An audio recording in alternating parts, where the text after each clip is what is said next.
It's holiday time once again. And you know what it means for holiday season?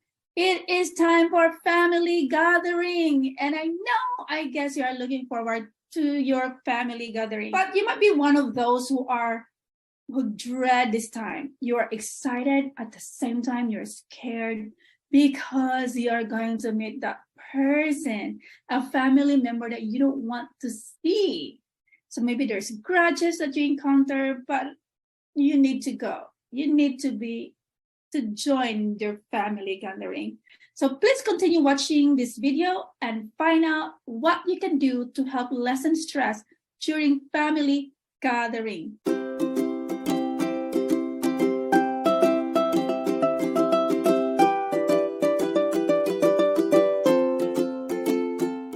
Hi, I am Tambos Oxman, your self-love and stress management coach. In today's video, I'm going to share with you the top 3 things you can do in order for you to minimize stress during family gatherings, especially around this holiday season. And what's to say? Holiday season is time for love, for giving, and for sharing. So we don't want to be pouty and not so nice around this time. We want to give that cheerful feelings, right? So I will give this to you, but before I will continue, please do not forget to like, share, and subscribe to our channel. So there are some tips that you can do in order for you to help you have less stress around this time. So first, I would like to give this to those who are hosting the family gatherings. So to minimize your stress is please do not overdo your preparation. So you might be the type of a person who wants to prepare, who wants to please everybody for this gathering. You're hosting and you want everybody to be happy. Of course, who doesn't want that? But then do not stress this out so much. Try to simplify your preparation. Find ways to simplify your preparation so it will not be too overwhelming for you. But if you are hosting or you are attending this family gathering and you know that there's someone there that you don't want to see or you're afraid to see because maybe you have history in the past. So these are the things that you can do to help.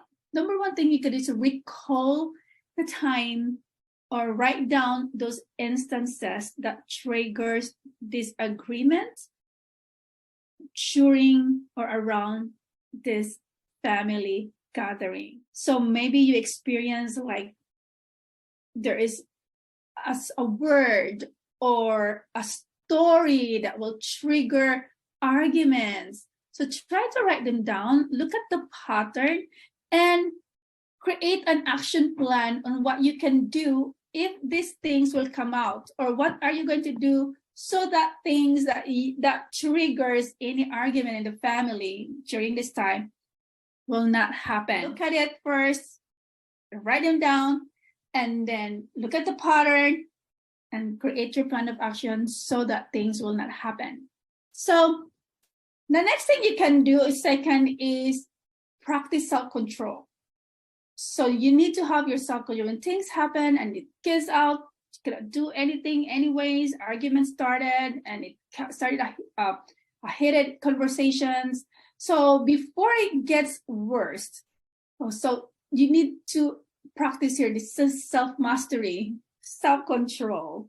So sometimes it's better to step out and come back later when everyone calms down. Sometimes when you are in the middle of a heated argument or people are becoming so impatient and yelling and arguing, so it's better to withdraw rather than speaking words that may hurt everyone and may even deepen that fight within the family. And remember, these are your family members, so you cannot run away from them. They are there all the time.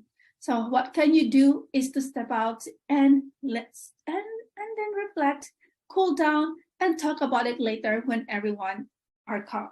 So the third one that you can do is give compliments.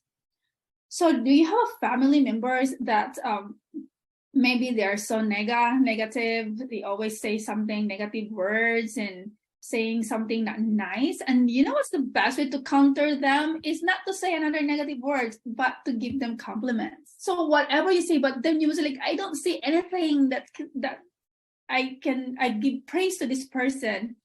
Look harder. Maybe you can look at their hair. Maybe you like their hair. Tell them, oh, I love your hair. Or maybe you like their shoes. Whatever little things that you see. And you know what? Who knows, your compliments will spark that beginning, establishing a rapport with this person that you have, member of your family that you have difficulty relating to. It might lead to another discussion or another topics that will enhance that friendship, and you will realize that they are amazing and they find you amazing as well. So give compliments. So another bonus things that that I would like to share with you is bonus tips is visualize this interaction, your family gathering before it happened.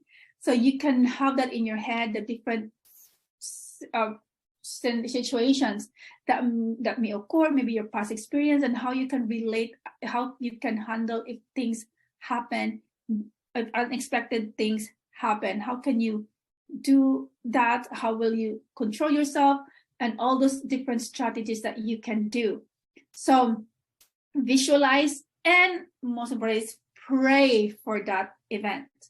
Especially if there's a person there that you know that you have a hard feeling or has a hard feeling for you. So you know what's your situation in your family.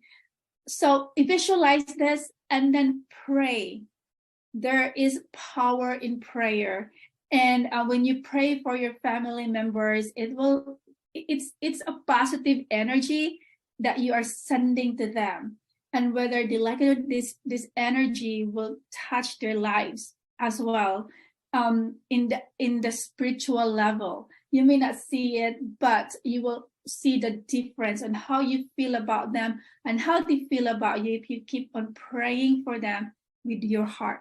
So beautiful you, enjoy your family gathering this season. So this is the perfect time to be with a member of your family. And I know my family is not here in the United States, they are in the Philippines, but I'm so glad I have my husband and my niece here with me now. So it's fun time to be with your family, and God bless your family, and enjoy this holiday season, and God bless you all.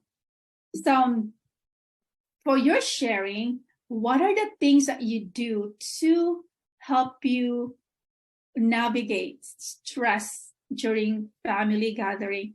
Please share that with us so we can learn from you, and also the other whoever watched this video can learn from you as well. So thank you so much for watching this video, and please do not forget to like, subscribe, and share our channel. And if you have any concerns or questions, please questions about stress management and self-love, do not hesitate to email me at dali@yahoo.com or visit our website lovehealbelieve.com and sign up for our free resources. Or if you need help, you think that you need really help in your stress, don't hesitate to apply for our one-on-one our complimentary one-on-one session. So God bless you, beautiful you, and please do not forget to always live in the power of love. Love God, love yourself, so you can love others the way that you should. God bless you, and I will see you in my next video. Bye for now.